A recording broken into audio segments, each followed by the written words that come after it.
बिस्मिल्लाहिर्रहमानिर्रहीम। अस्सलाम वालेकुम नाज़रीन, प्रोग्राम सिटी 10 में खुश आमदीद। मैं हूँ आपकी मेज़बान अना यूसुफ।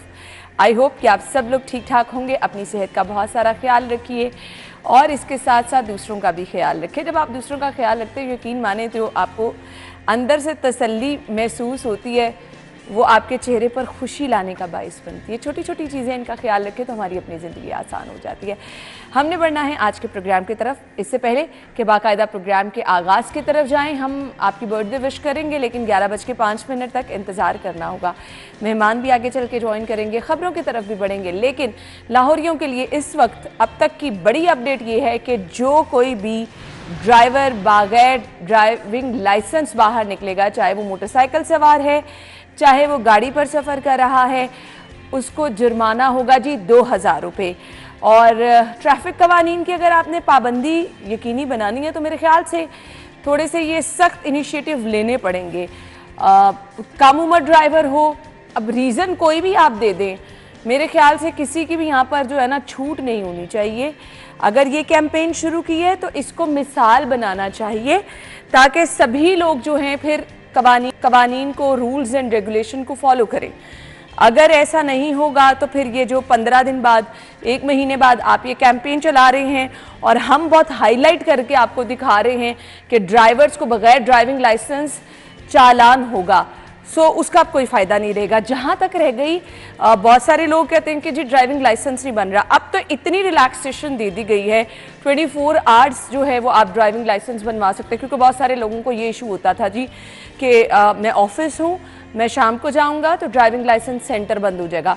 ख़वातीन के लिए अलहदा से ड्राइविंग लाइसेंस सेंटर बनाए, लिबर्टी आप जा सकते हैं, मर्द हजरात के लिए अलहदा से हैं और बहुत सारे इलाकों में अब बन चुके हैं। सो ये एक्सक्यूज़ तो बिल्कुल नहीं रह गया कि आप बनवानी पेश करनी पड़ रही हैं।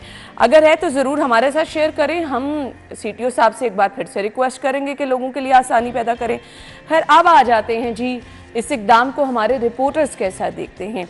हमारे साथ हमारे सीनियर रिपोर्टर्स मौजूद हैं। आमिर रज़ा खान साहब और राव दिलशाद हुसैन साहब ने हमें ज्वाइन किया है। अस्सलाम वालेकुम। वालेकुम सलाम। पहले तो ये बता दें कि दोनों के पास ड्राइविंग लाइसेंस है?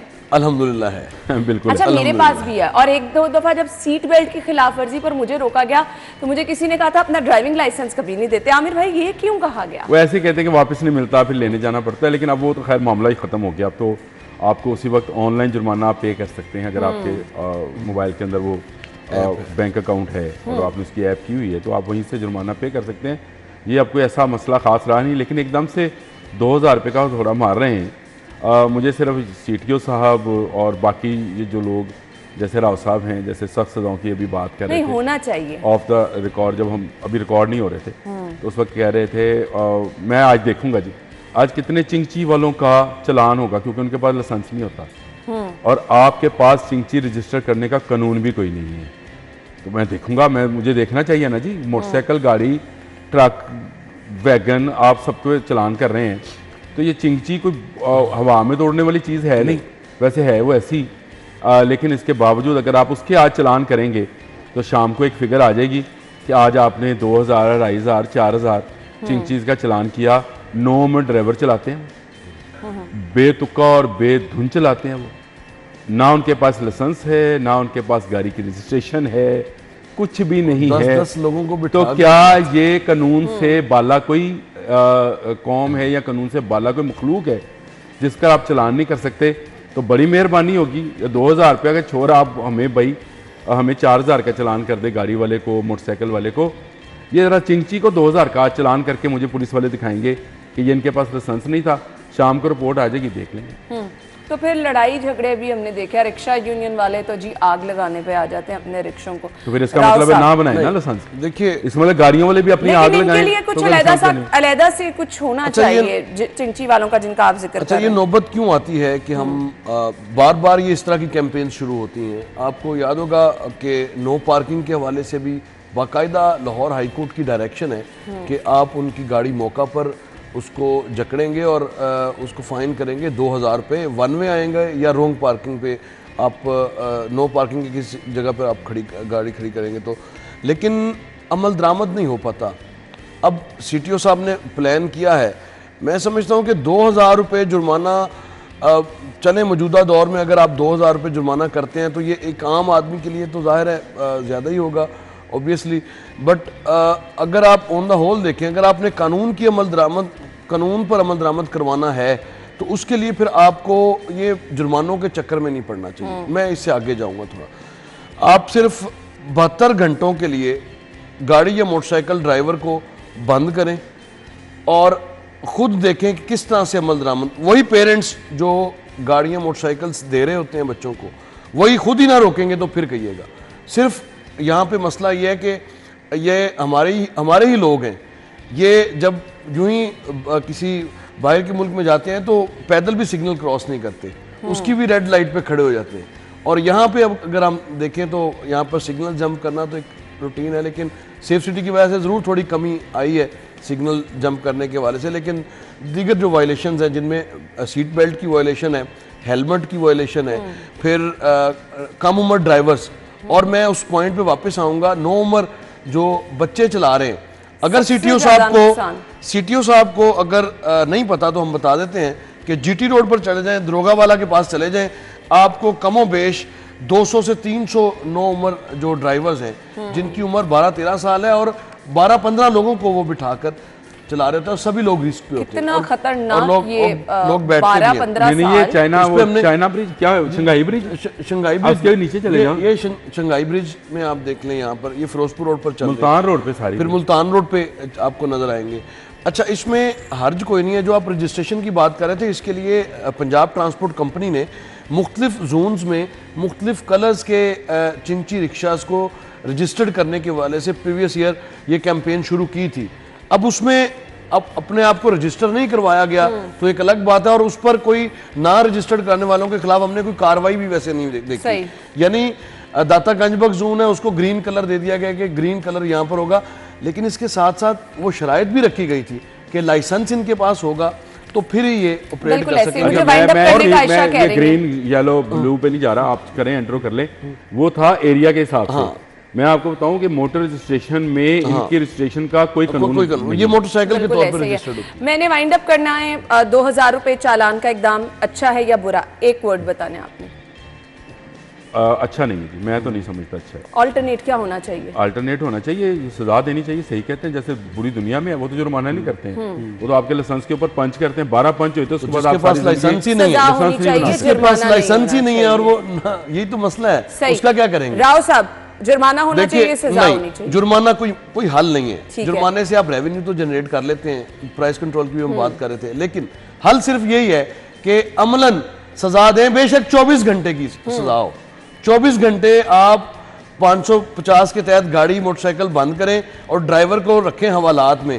वो आजकल गर्मी भी बड़ी है, अगर बड़ा बेहतरीन मौका है आपके पास कानून पर अमल दरामद कराने का, एक रात हवालात में जो रह आएगा ना, वो बिल्कुल सीधा तीर होगा। ये दोनों की सजेशन करेंगे सोशल मीडिया और वो सीट बेल्ट की भी वायलेशन नहीं करेगा, हेलमेट का भी ख्याल नहीं होनी। ये हवालात में 4-4 घंटे के बाद रहने के बाद लोग प्रेस कॉन्फ्रेंस कर देते हैं, उसको छोड़ दे, वो बाद में बात करते हैं। सही आपने कहा है। खैर, ये जी दोनों सजेशंस हैं, दोनों हमारे रिपोर्टर्स ये कह रहे हैं कि जी जुर्माना हल नहीं है, सजाएं होनी चाहिए, कवानीन सख्त होने चाहिए, ताकि इस तरह के रूल्स एंड इम्प्लीमेंट कराने के लिए आपको बार बार कैंपेन्स की ज़रूरत ना पड़े, लोगों में खुद ब खुद खौफ हो और लोग ड्राइविंग लाइसेंस बनवाएं, सीट बेल्ट की पाबंदी करें, हेलमेट पहने। सो कवानीन में सख्ती लाने की ज़रूरत है, ये अमल खुद ब खुद जो है परफेक्ट हो जाएगा। टॉप स्टोरीज क्या हैं आज की? गाड़ी के धुआं छोड़ने पर 4000 रुपये जुर्माना, कूड़ा जलाने पर 10,000 रुपये जुर्माना।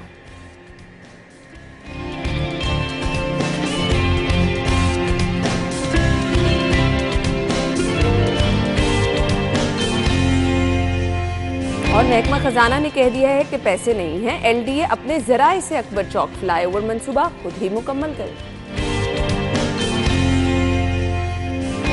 घर से 5 लाख तलाई जेवरात लेकर फरार, नवासे ने नानी को कत्ल करके डकैती का ड्रामा रचा दिया। और पीपल्स पार्टी जो है वो 21 को पावर शो की तैयारियां कर रही है, जलसे का मुतवक्को मकाम लिबर्टी चौक। तो खबरों की तरफ आएंगे, डिटेल्स क्या हैं आपके साथ जरूर शेयर करेंगे। एक ब्रेक के बाद ज्वाइन करेंगे, stay with us. Welcome back once again. खबर क्या है जी? अभी हमने ट्रैफिक कवानीन की पाबंदी यकीनी बनाने के लिए जो इकदाम उठाया गया है जुर्माने का, वो डिस्कस किया। अब यहाँ पर भी जुर्माने का इकदाम में उठाया गया है। कूड़ा जलाने पर 10,000 रुपये जुर्माना होगा, गाड़ी का धुआं छोड़ने पर 4,000 रुपये जुर्माना होगा। सो राव साहब, आपसे आगाज करना चाहूँगी। अभी तो आपने जुर्माने की मुखालिफत कर दी, अब यहाँ पे भी क्या मुखालिफत करेंगे? बिल्कुल, मैं उसी पॉइंट पे कायम हूँ। जुर्माने मसाइल का हल नहीं है। ठीक है, जुर्मानों से आप, वही बात है कि रेवेन्यू तो आपको मिल जाएगा, लेकिन जुर्माना, अब इंटरेस्टिंग बात यह है कि बाबू साबू पे एक टीम खड़ी है पंजाब ट्रांसपोर्ट कंपनी की या महकमा माहौलियात की। वो गाड़ी को रोकते हैं, गाड़ी धुआं छोड़ रही है, वो उसको 4,000 रुपये जुर्माना करते हैं। वो 4,000 रुपये पकड़ाता है तो वो उसी तरह धुआं छोड़ता फिर निकल जाता है। अब मुझे बताएं, इसका आपने सिर्फ पैसे ले लिए, क्या फ़ायदा हुआ आपको? बिल्कुल कोई फ़ायदा है वैसे? अच्छा, अब मैं स्मोक के हवाले से, चूँकि मैंने PDMA की काफ़ी अर्सा बीट किया और काफ़ी ज़्यादा इस पे काम भी किया, और जिग जैग की जो टेक्नोलॉजी की जो बात गुज़िश्ता रोज़ भी हो रही थी, वो जिग जैग पे ये उस वक्त के जो रिलीफ कमिश्नर पंजाब थे बाबर याग तारड़ साहब, उनके दौर में ये जिग जैग टेक्नोलॉजी पर मुंतकिल हो चुकी थी सारी तमाम जो लाहौर शहर के जो भट्टे थे। और इनको अब मरहला था इनकी मॉनिटरिंग का। मॉनिटरिंग में ऑब्वियसली आपने सुस्ती और काहली दिखाई और फिर जिग जैग टेक्नोलॉजी को उसका इस्तेमाल बंद कर दिया, तो फिर धुआं ज़ाहिर आएगा। लेकिन हम हमेशा भट्टों की बात करते हैं, हमेशा फैक्ट्रियों की बात करते हैं, लेकिन आपके स्मोक एलिमेंट में सबसे ज़्यादा जो पार्टिकल्स शामिल हैं वो आपका गाड़ियों की कंट्रीब्यूशन है, वो है 43%। अब 43% आप अंदाजा लगाएं, आप 4,000 जुर्माना कर तो रहे हैं। आप एक भट्टा बंद कर रहे हैं तो उसमें आप कितने ही लोगों को रोजगार, यानी उनका भट्टा बिठा रहे हैं साथ में, ये आप कह लें। अब गाड़ियां जो आप अगर करती हैं तो गाड़ियों को तो आपको बिल्कुल इसके अलावा तो कोई सोल्यूशन ही नहीं है कि इसको बंद, जब तक सर्टिफिकेट्स के हवाले से, एक सर्टिफिकेट भी फ्रेंच कंपनी है जिसका सर्टिफिकेट लेना होता है, ये प्रीवियस ईयर उस वक्त के डिप्टी कमिश्नर लाहौर मोहम्मद अली साहब ने शुरू किया था कि सरकारी जो दफातर है ना, उनकी तमाम गाड़ियों को सर्टिफिकेट्स लेना पड़ेंगे। और सबसे पहले उन्होंने अपनी गाड़ी का सर्टिफिकेट लिया कि वो जो इन्वायरमेंट फ्रेंडली है या नहीं है।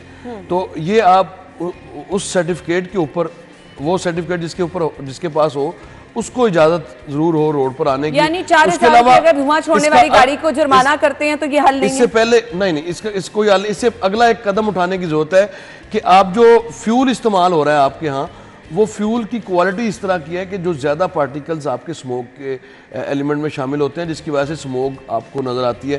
तो स्मोक से निजात के लिए, धुएं वाली गाड़ियों से निजात के लिए आपको अपनी फ्यूल एफिशिएंसी जो है वो बढ़ानी है।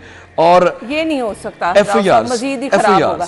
आमिर भाई क्या करें, मतलब मुझे तो समझ नहीं आई, आपका ये इकदाम गवर्नमेंट का है, इसका मजाक ही समझना चाहिए। सबसे ज्यादा धुआं जो है, लोगों को डर खौफ नहीं होगा कि मुझे 4,000 जुर्माना हो जाएगा? सबसे ज्यादा धुआं और डस्ट उड़ाने वाली गाड़ियां खुद सरकार की हैं। एलटीसी को छोड़ दें, एलटीसी एक तरफ है, जो कूड़ा उठाने वाली गाड़ियां हैं, हाँ, वो आपने सही कहा। आप उनमें से निकलता धुआं देखें। बिल्कुल। ये जो आपने मैकेनिकल वो क्या उसको कहते हैं, झाड़ू जो लगे होते हैं, मैकेनिकल स्वीपिंग सुबह एलडब्ल्यू, हाँ होती है ना, उससे उड़ती हुई मिट्टी को देखें, डस्ट को देखें, तो आपको समझ आएगी कि सबसे ज़्यादा नुकसान तो ये तो हर गाड़ियों की बात कर रहे थे। गवर्नमेंट जो है पहले, सबसे पहले अपने आप को ठीक करे, ये मैं हर वक्त कहता हूँ। House in order. आपके पास अगर आपकी गाड़ियाँ धुआं दे रही हैं, अगर आप कहेंगे तो कल मैं आपको दिखा दूंगा कूड़े के ढेर, लोग उनको आग ना लगाएं तो कहाँ लेके जाएं। अब आप कह रहे हैं अगर फेंक जाते हैं, इलाकों से उठाए नहीं जाते, मैं अपने इलाके की फिर बात नहीं करता, कि लोग कहते हैं कि जी आप अपने इलाके की बात, लेकिन आप मरकजार के मेन रोड पे चले जाएं तो आपको कूड़े के ढेर, ये उन बेचारे दुकानदारों ने नहीं लगाए जो शाम को दुकान बंद करके जाते हैं, ये सुबह सुबह कूड़े वाले वहाँ फेंक जाते हैं और उसको उठाने वाला कोई नहीं होता, ठीक, उसकी सफाई करने वाला कोई नहीं होता। तो क्या करते हैं, ना टीसीपीज है, वहाँ से उठाया जाता है, अलग वहाँ से जब बदबू उठती है तो उसको आग लगा देते हैं। चलो आग से कम बदबू तो इसकी खत्म होगी, धुआं उठता उठे। अब अगर आप उसको उठाएंगे नहीं, फिर आपकी गाड़ियों का धुआं जो आप खत्म नहीं करेंगे, अब लोगों पर कैसे इंप्लीमेंट कर सकते हैं? यानी उन्हें पहले अपना किबला दुरुस्त करने की जरूरत है। मैं 99 में इंडिया गया, 99 की बात है, 98-99 के दरमियान था।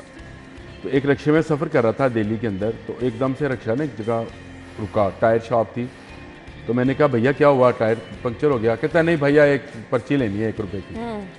वो जिस दुकान पे रुका उस दुकान से वो उसने राड निकाला, वो किसी के साथ फिक्स था इस मशीन के साथ, उसने रक्शे के वो साइलेंसर में दिया और उसमें से एक पर्ची निकली जिसमें आ रहा था कि ये 98-99 की बात कर रहा हूँ, अच्छा, इंडिया की बात कर रहा हूँ मैं, किसी यूरोप के मुल्क की बात नहीं कर रहा हूँ। और उस पर्ची पे लिखा हुआ था कि इसके अंदर से टॉक्सिक कितना निकल रहा है।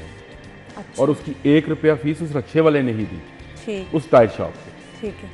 और ये बाद में मैंने एक्सपीरियंस, क्योंकि मैं वहाँ रहा तो ये एक्सपीरियंस करता रहा कि तमाम गाड़ियाँ और रक्शे मैंने इस प्रैक्टिस को गुजरते इस प्रैक्टिस को करते थे, उनको महीने में 1 मरतबा ये लेनी ही लेनी पर्ची, और अगर पर्ची नहीं होगी तो चालान हो जाएगा। ठीक। मुझे बताएं वो क्या पाकिस्तान में कभी किसी ने ये सोचा? नहीं। अगर हम सोचते नहीं हैं फिर उस पर अमल दरामद जुर्माना करके, यानी वो आप लोगों रावसा का- वाली बात, अगर आप अपने खर्चे इस तरह से निकालना चाहते हैं तो भाई चलने पे जुर्माना लगाएं। नहीं, खर्चे भी नहीं लोगों होंगे में आमिर खौफ भाई। होगा कि मैं अगर ये कूड़ा 4000 गिराऊंगा, 10,000 जुर्माने का जुर्माना नाम हो है, जाएगा।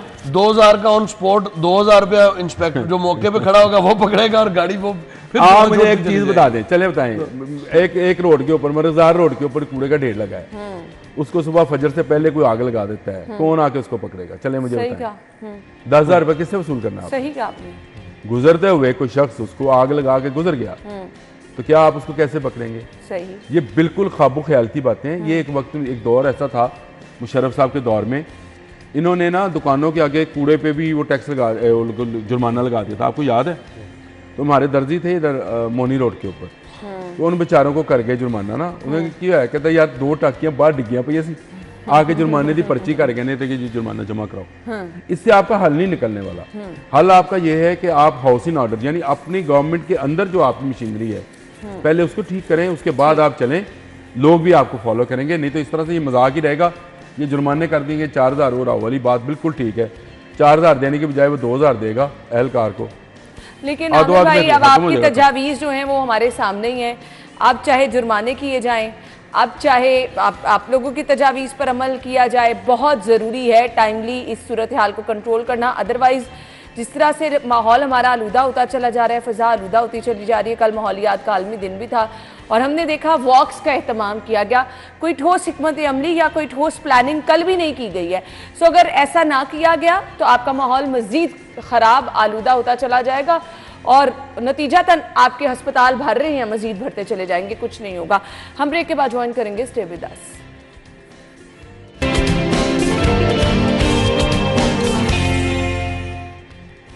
Welcome back once again. खबर हमारे पास क्या है? महकमा खजाना का अकबर चौक फ्लाईओवर के लिए फंड देने से इनकार।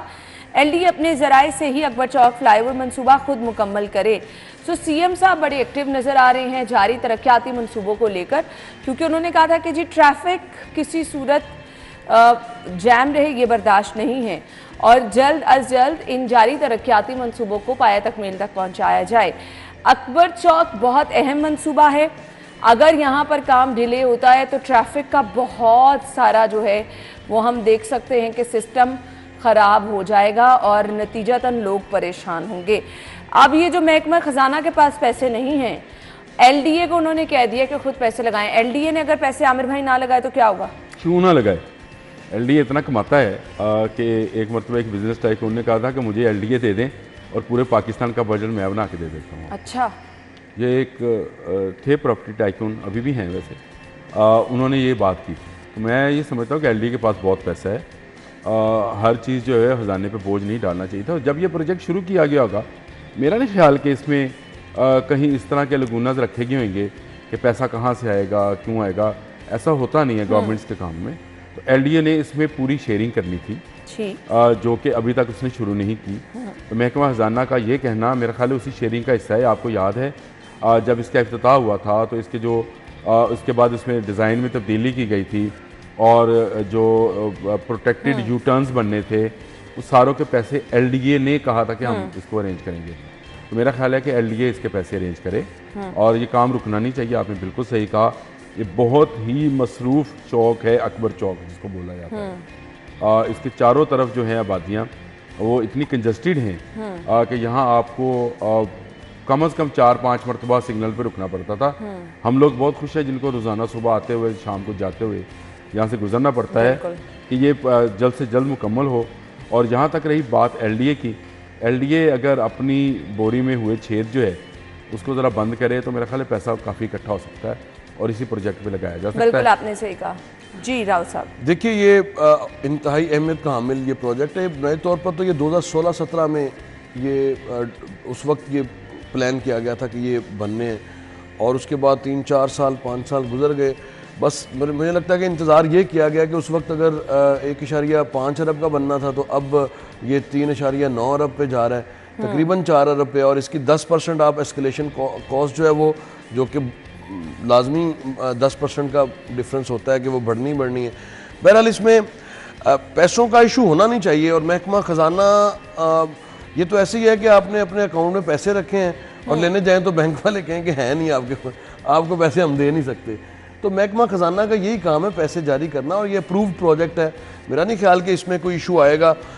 फिर ये सबसे मसरूफ़ शाहरा है, बहुत सारी जो आपकी ये इंडस्ट्रियल एरिया सारा है, टाउनशिप है, फिर एक तरफ इसके फैसल टाउन, ये बहुत सारी आबादी है। जिना हॉस्पिटल इसी रोड पे है, फिर और ज़्यादा तालीमी इदारे इसी रोड पर है, पीको रोड पर। तो आपको जो ही आप मॉडर्न लिंक रोड क्रॉस करते हैं तो आगे आपको कितने सिग्नल्स की वजह से ट्रैफिक घंटों जैम रहती है और फिर जो अकबर चौक है वो एक बिल्कुल वहाँ से तो गुजरना बहुत मुश्किल है। तो इसकी अहमियत तो अपनी जगह पर, लेकिन पैसों के अरेंजमेंट के हवाले से अगर बात करें तो मेरा नहीं ख्याल कि मसला आएगा इसमें। LDA बेसिकली तो एग्जीक्यूशन एजेंसी है, वो इस प्रोजेक्ट को एग्जीक्यूट कर रही है। उसमें LDA कितने पैसे अपने पास से खर्च करता है ये एक फार्मूला बन जाता है। मुझे इसका कोई एग्जैक्ट इल्म नहीं है कि कितना शेयर इसमें रखा है। बहुत सारे प्रोजेक्ट्स में LDA अपना शेयर भी रखता है कि 15% इक्विटी जो है इसमें LDA डाल देगा, बाकी पंजाब गवर्नमेंट दे देगी, या अगर फेडरल गवर्नमेंट कोई काम करवाना चाहती है तो फेडरल गवर्नमेंट उसके फंड्स दे देगी। तो ये इस तरह चलता है। तो ये मुझे लगता है पंजाब गवर्नमेंट का ही प्रोजेक्ट है और पंजाब गवर्नमेंट ही इसको देगी। LDA सिर्फ एग्जीक्यूशन एजेंसी है, लेकिन दूसरी जानिब LDA भी कोई ऐसा इदारा नहीं है कि जिसके पास पैसे ना हो। 4 प्लॉट सेल हों तो इससे कहीं ज़्यादा LDA के अगर 4 प्लॉट्स की ऑक्शन हो तो इससे कहीं ज़्यादा पैसे बन सकते हैं। बहरहाल पैसा तो इसमें मसला है नहीं जिसको इस खबर को सामने लाया जाए। इसको कितने अरसे में करना है वो ज़्यादा अहमियत का डिपेंड करता है और लोगों का कंसर्न भी है जिन्होंने हर रोज वहां से गुजरना। ये खबर है कि महकमा खजाना ने इनकार कर दिया, किसी वजह से किया होगा, कोई हो सकता है कोई लकूना रह गया हो, कोई कानूनी पेचीदगी हो जिसकी वजह से महकमा खजाना ने कोई एतराज़ लगा दिया हो। अदरवाइज महकमा खजाना तो जाहिर है काम तो राव सब जारी है वैसे दिन रात, और लाइट्स लगा के काम करें। मैं आपको रोजाना, लेकिन जहाँ पैसों का मसला आ गया वहाँ पे तो काम रुक जाए। अभी तो हो रहा है काम, अभी तो हो रहा है। तो मेरा ख्याल ये वो लगुना वाली बात ठीक है इनकी, राव साहब की उन्होंने अच्छी बात की कि कहीं ना कहीं कोई कानूनी कदगन होगी, उसके अलावा कुछ नहीं, उसके अलावा कुछ नहीं है। जो उन्होंने एतराज़ लगा दिया होगा तो जो खबर वो जल गई कि इनकार कर दिया जी। बेसिकली एतराज़ का मतलब तो इनकार ही है। तो इनकार वो वाला ये हो नहीं सकता क्योंकि ये डिले भी आ जाए ना तो उसके मुताबिक भी नहीं, इसमें होगा नहीं, क्योंकि इसकी सारी तैयारी की है, इसका डिज़ाइन दोबारा से तैयार किया गया है, फिर इस पे बड़ी वर्किंग हुई है। इस पे आपने नेस्पाक और दीगर जो इदारे उन्होंने बड़ा काम किया, माहौलियात के हवाले से काम किया। आपको याद है अंडरपास, यहाँ पे अंडरपास डिजाइन था वो नहीं बनाया, सिर्फ फ्लाईओवर एक तरफ एलिवेटेड था, एक तरफ अंडरपास था। इसको खत्म किया गया, दोनों तरफ इसको दोनों तरफ जो बनाया गया ताकि एनवायरनमेंट के हवाले से भी ना हो। इसमें हाई कोर्ट की डायरेक्शन भी शामिल है। तो इस प्रोजेक्ट को चले, आई होप जिस तरह तसल्ली आप दिला रहे हैं, ताखीर होनी नहीं चाहिए वैसे, इसी तरह से कोई काम वजह नहीं है। और ये जल्द और ये कोई इतने पैसे भी नहीं है कि जो ये अरेंज ना हो, ये कोई इतने पैसे भी वो आप कह रहे हैं ना। अब उधर तो मसाइल जो है वो उन्हीं को पता है। हम ब्रेक के बाद आपको ज्वाइन करेंगे, हमारे साथ रहिए।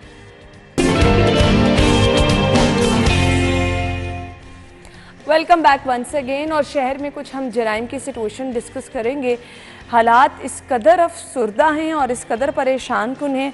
अच्छा जी, घर से 5 लाख तलाई जेवरात लेकर फरार हो गए। नवासे ने नानी को कत्ल करके डकैती का ड्रामा रचाया। अब यहाँ बंदा किसको जिम्मेदार कहे?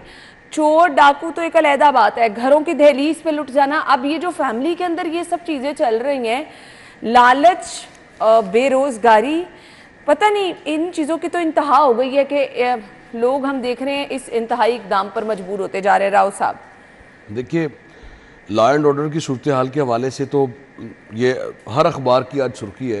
बैंक भी लुट रहे हैं, घरों में भी वारदातें हो रही हैं, जिस तरह आपने भी जिक्र कर दिया। लेकिन अफसोसनाक पहलू यह है कि ये एक अलमिया से कम नहीं है कि अब जो जिस वाक़या का आप जिक्र भी कर रही हैं कि नवासे ने और उससे 2 दिन पहले एक ऐसा वाक़या पेश आया जिस पर इरफान मलिक साहब ने रिपोर्ट भी किया कि दादे ने पोते को कत्ल कर दिया बेरहमी से और इस तरह के वाक़यात। अब ये फैमिलीज़ में बड़ा ये हमारे यहाँ तो बयान करना भी थोड़ा मुश्किल हो रहा है क्योंकि इससे आगे क्या होगा और कि हम इस कदर पस्ती में जा चुके हैं कि ख्याल ही नहीं रहा रिश्तों का भी और बस हर जगह पे वो एक ज़ाती हवस है और उसी को पूरा करने के लिए फिर हर तरह के इकदाम को हम जायज़ करार दे दें। ये है लम्हा फिक्रिया और ये सोचने की बात है जिस पर मजीद इस पे आमिर भाई से बुलवाएं। वैसे जी आमिर भाई देखिए, पहली बात तो ये है कि हम अपने बच्चों की तरबियत कैसे कर रहे हैं, किस माहौल में कर रहे हैं, आपके घर में कौन से चैनल्स देखे जाते हैं, आपके जिस स्कूल में बच्चा जाता है वहाँ पे क्या सिखाया जाता है उसको, वो बच्चा जहाँ बैठता उठता है वो उसका माहौल क्या है, गैदरिंग कैसी। अगर आप अपने बच्चे पर इस तरह के छोटे छोटे चेक नहीं रख सकते हैं तो फिर आपको कोई हक नहीं है कि आप इस बात के गिला करें कि जी दादे ने पोते को मार दिया और पोते नवासे ने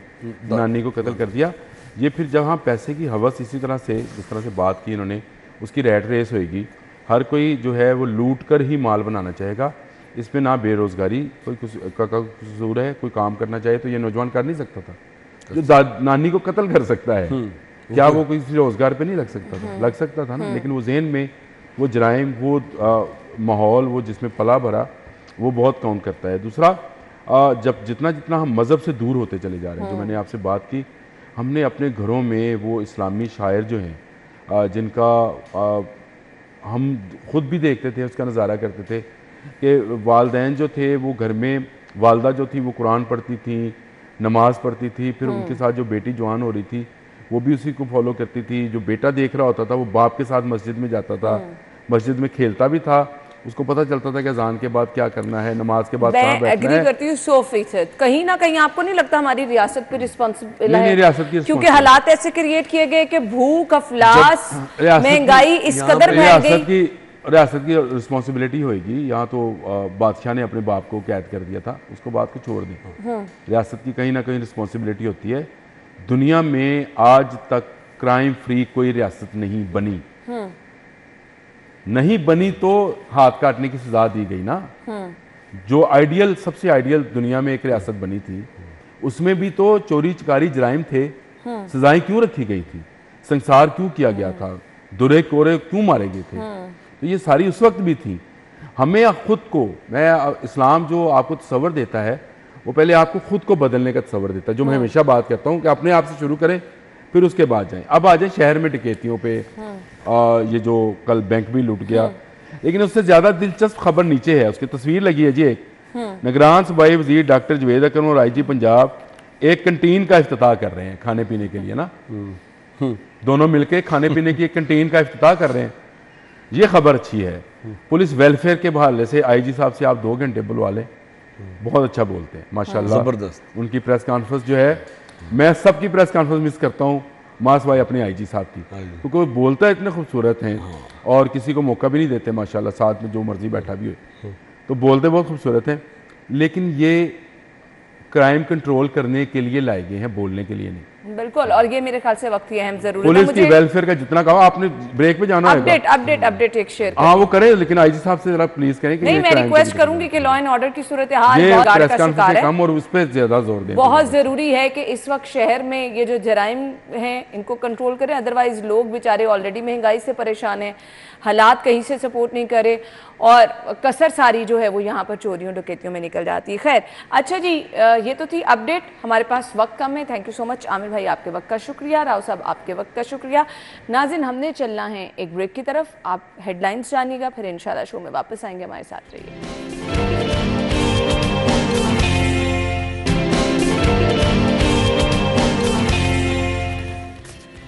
welcome back once again. Program के इस हिस्से में आपको एक बार फिर से खुशामदीद कहेंगे। इस शहर में अब जी गर्मी की शिद्दत बढ़ रही है और फिर लोड शेडिंग भी हो रही है। सो अब जून का महीना है, आगे आगे गर्मी तो बढ़नी है, लेकिन वेदर अपडेट्स क्या हैं टुडेज़ वेदर में देखेंगे।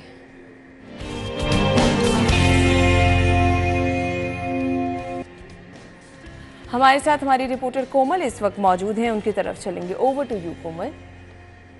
लाहौर शहर के मौसम के हवाले से बात की जाए तो हम इस वक्त देख रहे हैं कि लाहौर शहर के मुख्तलिफ इलाकों में ख़ासतौर पर जहाँ पर ग्रीनरी बहुत ज़्यादा है, जैसे कि पार्कों के हवाले से बात की जाए तो मुख्तलिफ पार्कों में हवाओं का सिलसिला जो है वो थोड़ा ठंडा सा महसूस हो रहा है और इन हवाओं में जो है वह रंग बिरंगे फूलों की महकती खुशबू लाहौर की फ़िज़ा को थोड़ा सा मुअत्तर भी करती हुई महसूस हो रही है, जबकि सूरज ने भी किरणें दिखाना शुरू कर दी हैं।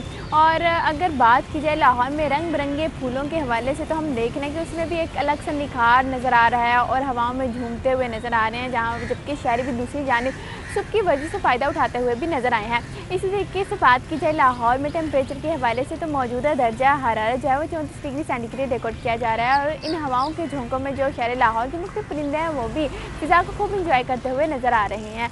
लाहौर में बात की जाए फ़िज़ाई आलूदगी के हवाले से तो AQI की मजमूई शरह में भी हमने आज कमी देखी है, जबकि टेम्परेचर भी तकरीबन 34 रिकॉर्ड किया गया है, तो ये इजाफा भी रिकॉर्ड किया जाएगा।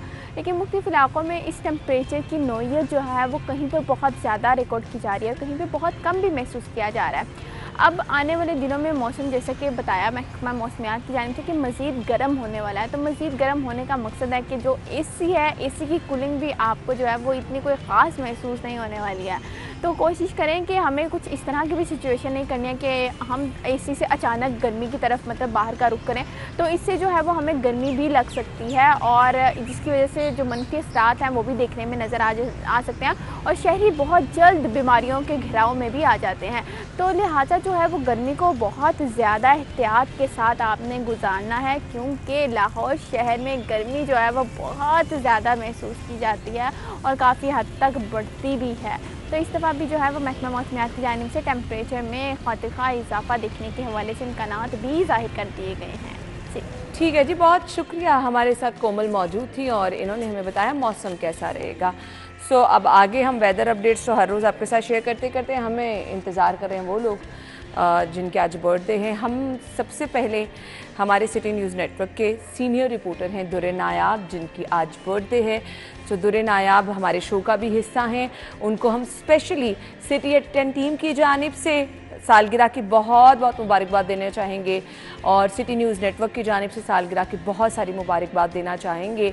आपके लिए बहुत सारी नेक ख्वाहिशात, बहुत सारी नेक तमन्नाएं। अल्लाह ताला आपकी ज़िंदगी के आने वाले दिन खुशहाल हों, सेहत और तंदुरुस्ती आपकी ज़िंदगी का हिस्सा बनी रहे और इसी तरह से आप बहुत अच्छा काम करते रहे। Wish you a very happy birthday Durre Nayab. So once again Durre Nayab, आपको सालगिरह की मुबारकबाद। इसके बाद जी अब आ जाते हैं जिनकी आज सालगिरह है, हमने उनको विश करना है। जुल्करनैन की है मोहम्मद उवैस और इसके बाद जी राजा अब्दुल नवाज़ की बर्थडे है, मोहम्मद कासिम की बर्थडे है, राना हसनैन की बर्थडे है, फ़ातिमा मुबीन की और उसके बाद दानियाल की, मोहम्मद काशिफ जावेद, फ़ाहद और आदिल। सालगिरह की बहुत मुबारकबाद आप लोगों को। अगर आपकी कल सालगिरह है हमें पिक्चर्स भिजवा दें, इंशाल्लाह कल के प्रोग्राम में हम शामिल करेंगे। अभी एक ब्रेक और ब्रेक के बाद ज्वाइन करेंगे। स्टे विद अस। 6 रोज़ कबल चिल्ड्रन हॉस्पिटल में एक अफसोसनाक वाक़या पेश आता है, जिस पर हमने देखा डॉक्टर्स पर लवाही टीम की जानिब से तशद्दुद किया गया, FIR का इंदराज हो गया, डॉक्टर्स की जानिब से एहतजाज किया गया और उनके मुतालिबात मान भी लिए गए।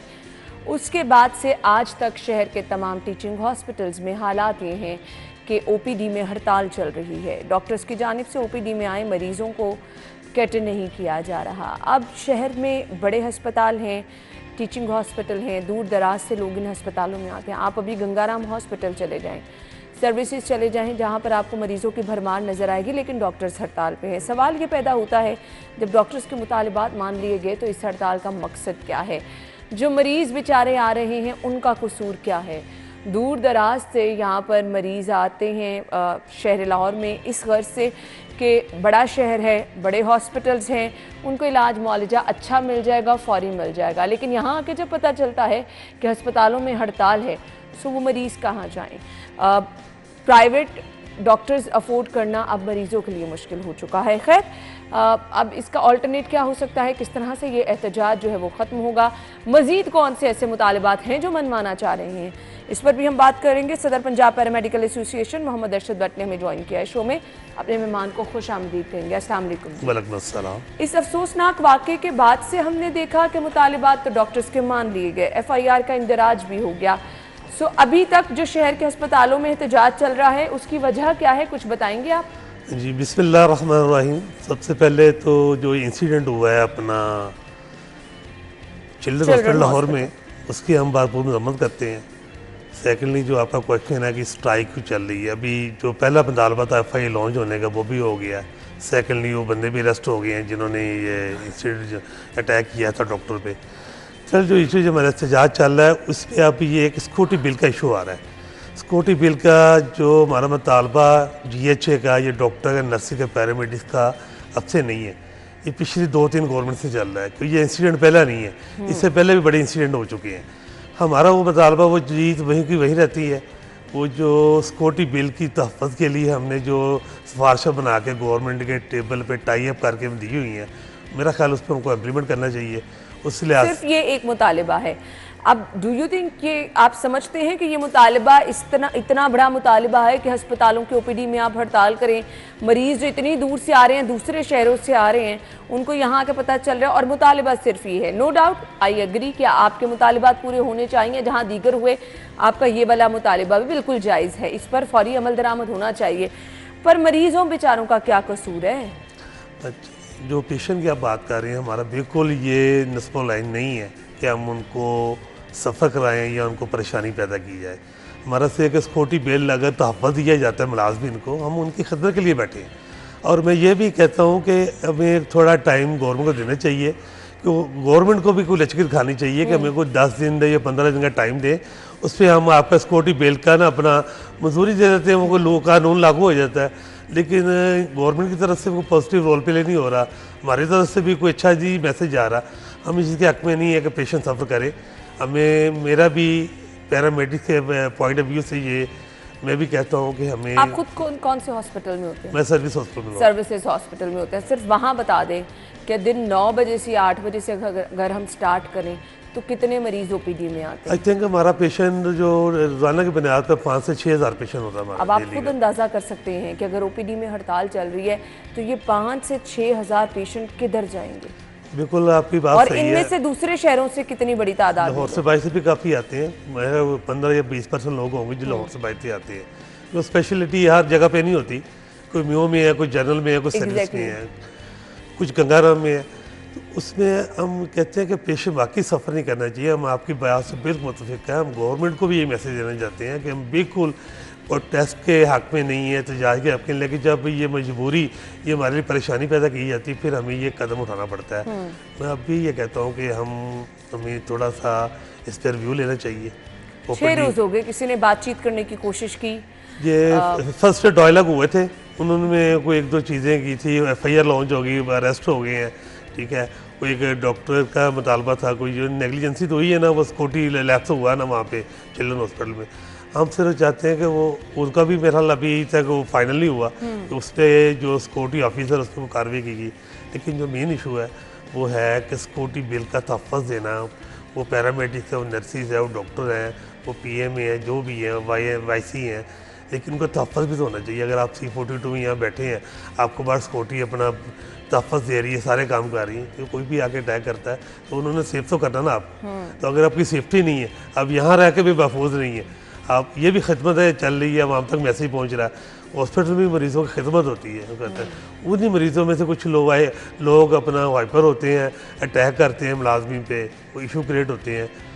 ये प्रॉब्लम इसी वजह से ना क्रिएट होती है सारी। सही। सो अभी आपके कुछ मुतालिबात माने गए हैं, ये मुतालिबा रह गया है।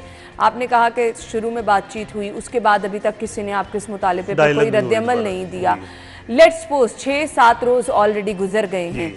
सो अगर कोई रिस्पांस नहीं आता है, आपका एक मुतालिबा है जिसको लेके आपने हड़ताल कर रखी है, आउटडोर में काम नहीं हो रहा है, कोई अगर रिस्पांस नहीं आता तो ये आगे की हिकमत अमली क्या है? ऐसे ही एहतजाज रहेगा? इसमें यह है कि अगर हम सबसे पहले तो हम देखेंगे गवर्नमेंट को थोड़ी सी टाइम या लचक दिखानी चाहिए, वो उनसे कोई रिटर्न एग्रीमेंट करना चाहिए।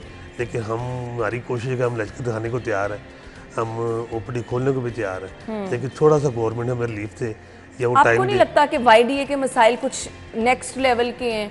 क्योंकि कुछ भी हो वो एहतजाज की तरफ आ जाते हैं। देखिए जो सिक्योरिटी लैब्स हुआ ना अपना, जो पहले ऑलरेडी हुए हैं, ये आज पहला नहीं है। उससे 5-10 साल पहले भी होते रहे हैं। ये मुतालबा पुराना है सिक्योरिटी बिल का। मैं कहता हूँ गवर्नमेंट को फौरी इस पर को कार्रवाई करनी चाहिए, हमें को टाइम दे दें 1 वीक 10 डेज 2 वीक का कि यार ये आपका वर्किंग में डाल रही है, पाइपलाइन में ये काम हो रहा है, तो आप इनका मरीजों को खदमत शुरू करें। हम तो तैयार है, स्टडी अपना तैयार है काम करने के लिए, हमें तो कोई इशू नहीं। हमारे लोग भी आ रहे हैं, सारे बैठ भी रहे हैं, हम तो काम करने के तैयार है, मुझे खदमत करने में तैयार है और कर भी रहे हैं। इमरजेंसी में काम चल रहा है, अल्हम्दुलिल्लाह चले, इंडोर में भी चल रहा है। इंडोर में भी चल रहा है। आउटडोर में अगर काम इसी तरह से बंद रहा, सो आप खुद सर्विसेज हॉस्पिटल से बता रहे हैं कि आपका ताल्लुक है, सो कितने मरीज आपको लगता है कि रोजाना की बुनियाद पर आते हैं और वापस लौट जाते हैं? आई थिंक कुछ लोगों को जो ना सिटी में, शहर में तो अब मीडिया का दौर है, हर बंदा सोशल मीडिया पे चीज़ें चल रही हैं, नॉलेज होता है। कुछ लोग वैसे भी आ जाते हैं, शायद खुल गया हो, चले जाते हैं, देख लेते हैं, शायद को बात बन जाए, हमें किसी को कह के कर ले। वो लोग आते हैं जो वाकई वो इस मजबूरी में, ये कंडीशन में होती हैं कि उनका जो तकलीफ है या बीमारी बर्दाश्त करना नामुमकिन हो चुका होता है, तो उसमें हम फिर भी प्रेफर करते हैं वार्डों में, देख लेते हैं कि इस कंडीशन में है। डॉक्टर भी ले चके दिखाते हैं, नर्सिस भी, पैरामेडिक भी, वार्ड में डॉक्टर्स प्रेस कर चेक करवा लें, टेस्ट इमरजेंसी से करवा दी, वो हम इसको सपोर्ट करते हैं। सही। अब ये बता दीजिएगा कि कोई और रास्ता जो आपको लगता हो कि अगर मुतालिबात ये वाले नहीं माने जाते या कोई आके आपसे डायलॉग नहीं करता, तो कोई दरमियानी रास्ता है या फिर इसी तरह से बदस्तूर एहतजाज जाएगा? जी, मैं तो पहले भी कह रहा हूँ कि हम इस चीज़ के हक पे नहीं है। पेशेंट की खिदमत, असल में हॉस्पिटल है, पैरामेडिक डॉक्टर नर्सिस का नस्बल है भी है और ड्यूटी भी यही है कि मरीज़ों की खिदमत करना, उनका अपना मसीहा के हिसाब से काम करना, मसीहा बनना, ये बहुत बड़ा लक़ब है मसीहा का। हम चाहते हैं कि अगर गवर्नमेंट हमें थोड़ा सा कह ही दे ना, 2 वीक 10 दिन हम इसको प्रोसीडिंग में ला रहे हैं, इन पाइपलाइन में डाल दिए, आपका काम हो रहा है, तो अब इसको ओपन करें, तो मेरा नहीं ख्याल हमें 1 मिनट लगाएंगे उसको खोलने में। एज सच यहाँ से भी मुतालिबा कोई बड़ा नहीं, लेकिन यहाँ पर यंग डॉक्टर्स की कुछ हटदर्मी भी देखने में आ रही है कि जहाँ सारे मुतालिबात माने गए, वहाँ पर अगर एक ये मुतालिबा है तो उस पर भी काम हो जाएगा। हम रिक्वेस्ट करना चाहेंगे महकमा सेहत के आला हुकाम से कि इस पर भी तवज्जो दें, ताकि जो मरीज़ बेचारे दूर दराज से आ रहे हैं उनको परेशानी का सामना ना करना पड़े। शहर के जितने बड़े टीचिंग हॉस्पिटल हैं, हड़ताल चल रही है और मरीज़ बेचारे परेशान हैं। थैंक यू सो मच आपके वक्त का, बहुत शुक्रिया। नाज़रीन, ब्रेक के बाद आपको ज्वाइन करते हैं।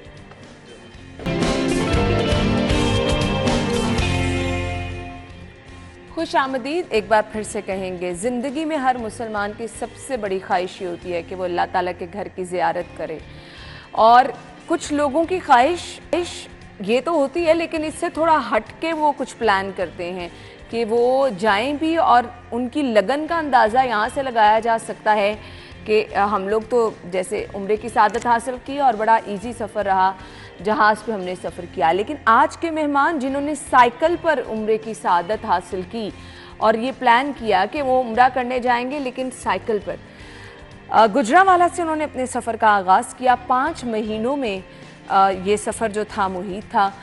सो बेसिकली उनको ये आइडिया आया कहाँ से, और ये मोहब्बत थी, लगन थी, जज्बा उनका क्या था, ये उनसे हम जानना चाहेंगे ज़रूर। और बहुत मेरे ख्याल से 5 महीनों का मुश्किल सफ़र भी है, आपको हर जगह के वेदर कंडीशंस के मुताबिक। हम लोगों ने थोड़ा सा कहीं दूर जाना होता है तो सामान इतना सारा ज़्यादा हमारे पास होता है, साइकिल पे सामान कैरी करना एक बहुत बड़ा टास्क है। सो आज के मेहमान से हम जान लेते हैं कि ये तमाम मुश्किलात किस तरह से उन्होंने फेस की, आइडिया उनके पास ये कहाँ से आया, और फिर 5 महीनों का ये सफ़र उनका कैसा रहा, और फिर जब वो वहाँ पहुँचे तो कैसा लगा उन्हें। मोहम्मद तैयब जावाद ने हमें ज्वाइन किया है, साइकिलिस्ट हैं जिन्होंने ये, मैं तो कहूँगी, बहुत बड़ा कारनामा सर अंजाम दिया है। तो मोहम्मद तैयब जावाद को हम वेलकम कहेंगे अपने शो में। अस्सलाम वालेकुम। वालेकुम सलाम, थैंक यू। बहुत बहुत मुबारकबाद पहले तो आपको उम्रे की हो, और फिर इतना बड़ा स्पेशल आपने टास्क सर अंजाम दिया। आइडिया कैसे आया था ये आइडिया ऐसे था कि 2021 में ईरान घूम रहा था मोटर बाइक पे, तो फील हुआ कि मोटर बाइक पे बड़ी फास्ट गुजर जाता हूँ, लोकल कम्युनिटी से नहीं मिल पाता कल्चर को। बहुत सी जगह ऐसी जो कि लोकल कम्युनिटीज़ जानती हैं, हम नेट पे सर्च नहीं कर सकते। बहुत सी आपको टूरिस्ट प्लेस मिल सकते हैं और ब्यूटीज़ को देखने का मौका मिल सकता है, वो आई थिंक कि ज़ाया हो गया।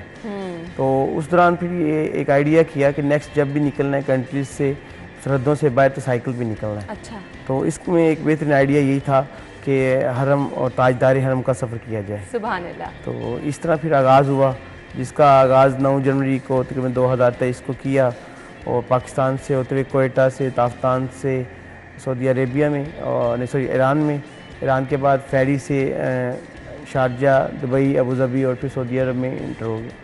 That's really great. अच्छा जी, अब ये सफ़र 5 महीनों पर मुहित था।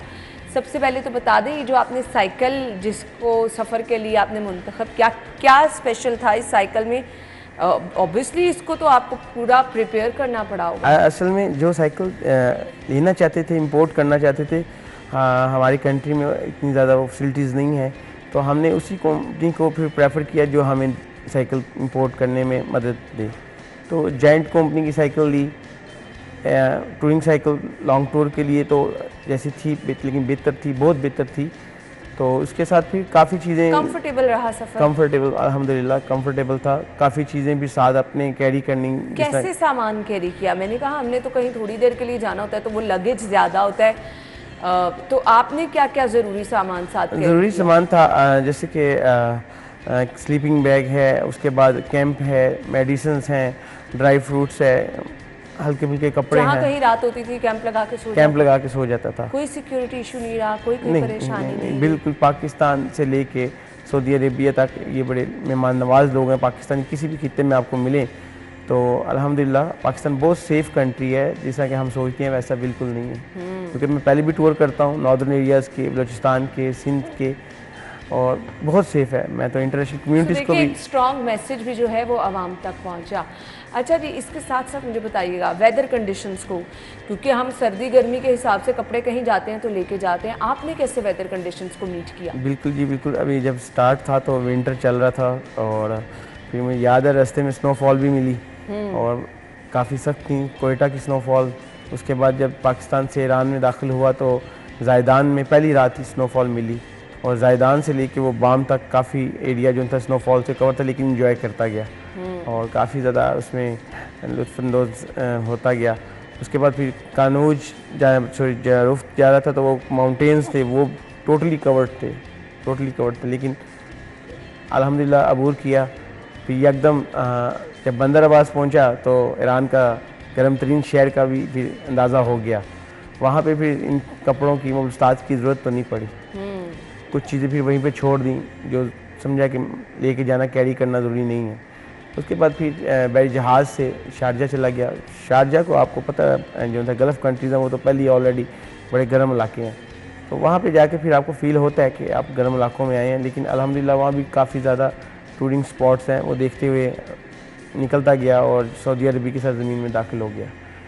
लेकिन सऊदी अरब की जब आप दाखिल होते हैं तो 280 किलोमीटर एक स्ट्रेट लाइन आती है जो टोटल सहरा है, जिसमें आपको 1 या 2 होटल्स मिलते हैं, खाने पीने के लिए कोई चीज़ नहीं मिलती। आपको बहुत सी चीज़ों को देखना पड़ता है, अपने साथ चीज़ें खाने पीने की कोई चीज़ आप अपने साथ बड़ी लेवल की कैरी कर सके थे? बिल्कुल कैरी करते हैं। आपके पास ड्राई फ्रूट्स बहुत से हैं वो आप कैरी कर सकते हैं, जिस तरह पिस्ता है, बादाम है, आपके पास काले चने हैं और काफ़ी चीज़ें हैं। पानी तो आपको इजीली मिल जाता है, लेकिन कम टाइम आपको पानी भी मैसर नहीं होता। तो करें रात नाइट कैंपिंग जो होती है वो डेजर्ट के अंदर है। ख़तरात तो होते हैं कि सांप, बिच्छू वगैरह इन चीज़ों से, लेकिन आपको कंटिन्यू करना पड़ता है। सही। फिर जब उम्रे की सादत हासिल की तो कैसा महसूस हुआ? वहाँ लोगों से मुलाकात हुई, उनको अपना एक्सपीरियंस बताया, कैसा फीडबैक? ये ज़िंदगी का पहला उम्रा था और फीलिंग्स तो बिल्कुल डिफरेंट थी। तो अंदाज़ा नहीं था कि क्या बात करनी है, खाना का अपने क्या दुआ मांगनी है, क्या नहीं। तो बस यही ख्याल था कि अल्लाह ताला तुम हमारे दिलों के राज बेहतर जानता है, बिल्ला शुक्र। तो जो बेहतरी है वो असबाब पैदा कर। बिल्ला शुक्र। तो बस यही सफ़र था। और इसके बाद फिर ज़ियारतें की और इसके बाद फिर जद्दा में कौंसलेट ऑफिस ने बड़ा बेहतरीन वेलकम किया, रियाज़ में बेहतरीन वेलकम हुआ और उनका मैं शुक्रगुज़ार हूँ अदारों का, बड़ा बेहतरीन कोऑपरेट करते रहे।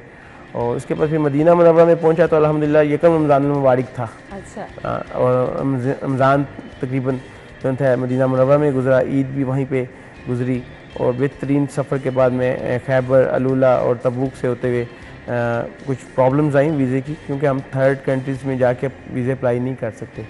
इसके लिए मैं पाकिस्तान गवर्नमेंट को, पाकिस्तान स्पोर्ट बोर्ड से बल्कि मेरी स्पेशली रिक्वेस्ट है कि आप काइंडली कि एक साइकिलिस्ट जब जाते हैं वो एक लॉन्ग टूर के लिए जाते हैं तो उनको इस तरह की सर्विसेज फैसिलिटेट की जाएँ कि वो अदर कंट्रीज़ में जाएँ तो उनको ऑनलाइन वीज़े जो थे ईजिली एक्सेस में होंगे।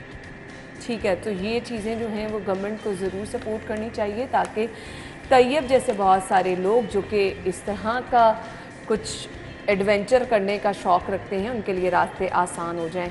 बाकी आप इतनी लगन से गए, अल्लाह ताला आपकी हाज़िरी को कबूल फरमाए, आपकी तमाम तर दुआएं भी कबूल फरमाए। बहुत बहुत शुक्रिया आपके कीमती वक्त के लिए। नाज़रीन, हम ब्रेक के बाद ज्वाइन करेंगे आपको।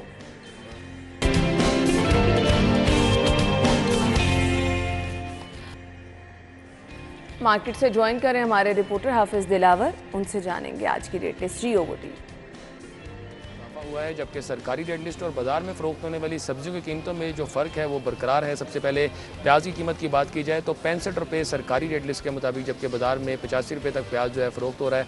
टमाटर की कीमत की बात की जाए तो 32 रुपये सरकारी रेट लिस्ट के मुताबिक, जबकि बाजार में 45 रुपये 50 रुपये तक टमाटर जो है फ़रोख्त हो रहा है। लहसन की कीमत की बात की जाए तो 330 रुपये सरकारी रेट लिस्ट के मुताबिक, जबकि बाजार में 400 रुपये तक लहसन जो है फ़रोख्त हो रहा है। अदरक की कीमत की बात की जाए तो 730 रुपये सरकारी रेट लिस्ट के मुताबिक, जबकि बाजार में 800 रुपये तक अदरक जो है फ़रोख्त हो रहा है। इसके बाद सब्ज़ मिर्च की कीमत की बात की जाए तो 80 रुपये सरकारी रेट लिस्ट के मुताबिक, जबकि बाजार में 90 रुपये 95 रुपये सब्ज़ मिर्च जो है फ़रोख्त हो रही है। आलू की कीमत की बात की जाए तो 70 रुपये सरकारी रेट लिस्ट के मुताबिक, जबकि बाजार में 90 रुपये तक आलू जो है फ़रोख्त हो रहा है। लीमू की कीमत की बात की जाए तो 195 रुपये सरकारी रेट लिस्ट के मुताबिक, जबकि बाजार में 230 रुपये तक लीमू जो है फ़रोख्त हो रहा है। भिंडी की कीमत की बात की जाए 100 रुपये सरकारी रेट लिस्ट के मुताबिक, जबकि बाजार में 115 रुपये 120 रुपये तक भिंडी जो है फ़रोख्त हो रही है। बैंगन की कीमत की बात की जाए तो 70 रुपये सरकारी रेट लिस्ट के मुताबिक, जबकि बाज़ार में 85 रुपये तक जो बैंगन है वो फ़रोख्त हो रहे हैं। बंद गोभी की कीमत की बात की जाए तो 35 रुपये सरकारी रेट लिस्ट के मुताबिक, जबकि बाज़ार में 45 रुपये बंद गोभी जो है फ़रोख्त हो रही है। करेले की कीमत की बात की जाए तो 105 रुपये सरकारी रेट लिस्ट के मुताबिक, जबकि बाज़ार में 120 रुपये तक करेला जो है फ़रोख्त हो रहा है। खीरे की कीमत की बात की जाए तो 74 रुपये सरकारी रेट लिस्ट के मुताबिक, जबकि बाज़ार में ठीक है जी, बहुत शुक्रिया। हमारे साथ हमारे रिपोर्टर मौजूद थे हाफिज़ दिलावर, जिन्होंने आज की सब्जियों की रेट लिस्ट क्या है हमें बताई। तो मकसद ये होता है कि आप अपनी करीबी मार्केट में जाएं तो 1-2 रुपये का डिफरेंस होगा, अदरवाइज़ जो रेट लिस्ट आपके साथ शेयर किया ऑलमोस्ट यही सब्जियों के रेट होते हैं जो कि कंपैरेटिवली बेहतर भी देखे जा रहे हैं। सो हमने फीडबैक आपका जो है वो हमारे लिए बहुत ज़्यादा ज़रूरी होता है, हमें वो भी ज़रूर शेयर कीजिए और इसके साथ अपनी बर्थडे पिक्चर्स भी शेयर कीजिए। कल के प्रोग्राम में शामिल करेंगे। बहुत सारा ख्याल रखिएगा। कल होगी मुलाकात। अल्लाह हाफ़िज़।